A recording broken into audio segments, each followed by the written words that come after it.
അവർക്ക് ഇങ്ങനത്തെ ഐഡിയാസ് നമ്മൾ കൊടുക്കുക, എങ്ങനെ നമുക്ക് പ്രോപ്പർട്ടി മാർക്കറ്റിൽ ഇൻവെസ്റ്റ് ചെയ്തിട്ട് എങ്ങനെ ക്യാപിറ്റൽ ഗെയിൻ ഉണ്ടാക്കാം, എങ്ങനെ വെൽത്ത് ക്രിയേഷൻ, അങ്ങനെയുള്ള കാര്യങ്ങളെ പറ്റി നമ്മൾ അവരെ സ്ലോലി ഇത് ചെയ്യാം. അത് അവർ ചെയ്യാൻ പറ്റും എന്നൊരു കോൺഫിഡൻറ്റ് നമ്മൾക്കും വേണം.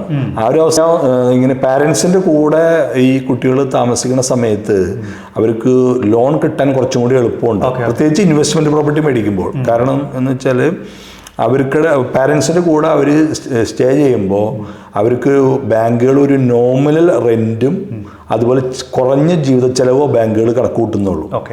അപ്പോൾ അതുകൊണ്ട് അവർക്ക് കൂടുതൽ എമൗണ്ട് ലോൺ കിട്ടും. പിന്നെ അതുപോലെ തന്നെ നമ്മുടെ പ്രോപ്പർട്ടിയിൽ നിന്ന് കിട്ടുന്ന റെൻറ്റും ഒരു ഫാക്ടറാണ്. അപ്പോൾ അതുകൊണ്ട് അവർക്ക് കൂടുതൽ ലോൺ കിട്ടും.